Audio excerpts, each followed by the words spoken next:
Que de bonnes nouvelles pour les Lavallois. 1,5 million de dollars investis pour rendre Laval plus vert.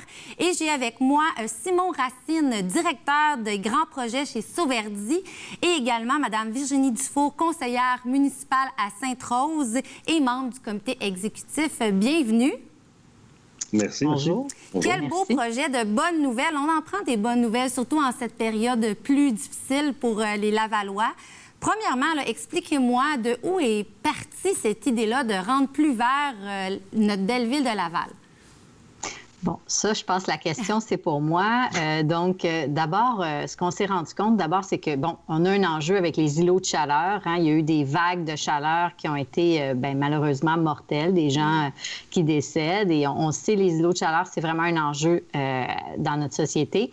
Mais ce qu'on se rend compte, là, c'est que ces îlots de chaleur-là sont en très grande partie situés sur des terrains qui n'appartiennent pas à la ville. On parle d'environ plus de 80 des îlots de chaleur sont sur des terrains qui n'appartiennent pas à la ville. Donc, on voulait agir, mais il fallait trouver une façon de pouvoir le faire. Donc, on a obtenu une subvention de la Fédération canadienne des municipalités. C'est quand même un montant important, là, 750 000. Et à la suite de ça, il y a eu un appel d'offres pour, dans le fond, pour réaliser les plantations qui allaient se faire sur des terrains, comme je vous disais, autant privés qu'institutionnels. Là, on parle des écoles et tout ça. Là. M. Racine pourra en parler un peu plus. Là. Mais on voulait aussi aller chercher les privés, donc les industries, les commerces et tout ça. Dans ces secteurs-là où il y a des gros îlots de chaleur, on a aussi identifié des secteurs qui sont plus vulnérables aux îlots de chaleur, donc des endroits où les gens habitent et sont à faible revenu. Ces gens-là ont moins accès, par exemple, à la climatisation. Donc, c'est ces endroits-là qu'on voulait cibler en premier. On a fait vraiment le croisement des deux données, les îlots de chaleur puis l'indice de pauvreté. Et tout ça nous a donné des endroits spécifiques où il était vraiment urgent d'intervenir. Donc, peut-être que M. Racine peut embarquer, là. Oui, c'est ça, je suis curieuse. M. Racine, vous êtes en train de faire, en fait, de développer le projet de plantation. À ce jour, il y a quand même déjà 300 végétaux et 72 arbres qui ont été plantés dans 2 CHSLD de la région de Laval. Mais vous, là, votre objectif avec le projet, là, c'est quoi exactement? Oui, effectivement. En fait, nous, on a été mandatés par la Ville de Laval, justement, par rapport au programme que Mme Dufour vient de mentionner. Puis, dans le fond, l'objectif, c'est vraiment de planter... C'est 1500 arbres matures, là, de calibres différents, avec aussi, au total, c'est 7200 végétaux et la déminéralisation de 3000 mètres carrés d'asphalte. 3000 mètres carrés d'asphalte, ça représente à peu près 200 cases de stationnement pour faire une image, là. Donc, c'est quand même pas rien. Nous, c'est sûr qu'on est venu nous chercher à Laval parce qu'on avait une certaine expertise qu'on a mis en place à Montréal depuis les années 2010-2012. On a commencé à faire un peu le même processus. Et puis, dans le fond, l'exercice qu'on est en train de faire, c'est vraiment mettre une structure là, avec les organismes locaux à Laval, justement pour venir planter, verdir et désasphalter les milieux de chaleur urbaine à Laval. Puis là, bien, on travaille à mettre en branle là, le plan d'action que la Ville de Laval met de l'avant. Là. Oui, parce qu'en fait, on parle aussi de la journée de l'arbre de la santé qui s'est tenue le 23 septembre. Puis il y a comme un lien avec ça qu'on peut faire, peut-être, vous pouvez m'en parler, Mme Dufour. Oui, bien en fait, la journée de l'arbre, c'est drôle parce qu'on finance toujours justement des plantations d'arbres à la Cité de la Santé. Donc, le jour de l'arbre, il y a toujours des arbres qui sont plantés, payés par la Ville, mais sur le terrain de la Cité de la Santé. Donc, on peut faire vraiment un lien fort entre la santé des gens et les arbres.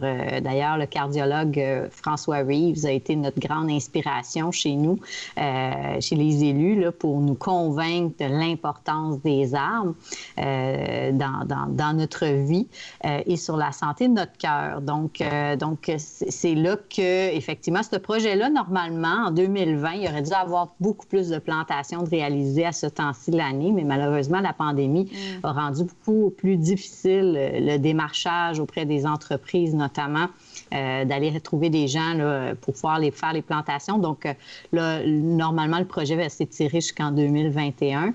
Mais c'est certain là, comme on le sait, là, ça a été mentionné, il y a eu des plantations dans deux CHSLD, mais on vise ces endroits-là. On vise des endroits où il y a des gens qui sont démunis ou du moins qui ont besoin de fraîcheur. Et c'est quand même, il y a beaucoup là, je pense que de mémoire, c'est 3000 hectares d'îlots de chaleur à Laval. Wow. Au total. Donc, c'est énorme.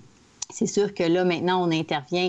Ça peut sembler petit, comme quand on parle de 200 espaces de stationnement, mais un arbre a quand même une certaine canopée. Il vient rajouter de la fraîcheur sur plus large que juste l'endroit qu'il représente. Donc, quand on enlève l'asphalte, mais qu'on met un arbre, bien, lui, il va couvrir pas mal plus large que cet espace-là. Oui, allez-y. Et M. Racine, vous parlez d'un plan, bon, on était censé en planter beaucoup plus en 2020, mais pour les gens qui nous écoutent à la maison, ça représente quoi, là, une année de plantation? On parle que le projet devait se terminer en 2021, oui. C'est bien ça? En fait, au départ, c'est 7200 végétaux, comme j'ai mentionné. On est encore sur les mêmes objectifs, malgré qu'il y a eu plusieurs ralentissements. Mais dans le fond, on est allé avec les réseaux qui ont voulu vraiment aller de l'avant. Donc, le réseau de la santé de Laval, toutes les commissions scolaires aussi qui ont été très, très avenants dans le projet. À présent, on a 14 projets avec les écoles qui vont sûrement être finalisés avant la fin de l'année.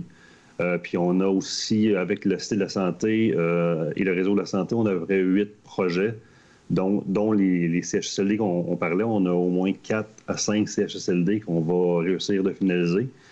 C'est sûr qu'on va quand même toucher la fin novembre, sûrement, dans notre réalisation. Mais on a bon espoir de réaliser l'entièreté du plan d'action. C'est sûr que par la suite, quand on parle de 2021-2022, c'est vraiment, nous, pour suivre le projet, pour pérenniser le projet. En fait, voir si les végétaux sont en santé. Nous, on va continuer d'arroser encore pendant 2 ans. Et on va suivre aussi l'organisme Canopée qui va poursuivre le projet sur le territoire de Laval quand nous, on va finir avec le projet, en fait. Oui, puis en temps de pandémie, c'est des bonnes nouvelles pour nos aînés, mais aussi pour nos travailleurs. Il y a combien de personnes qui vont travailler sur ce beau projet-là? Il doit y avoir quand même pas mal de personnes.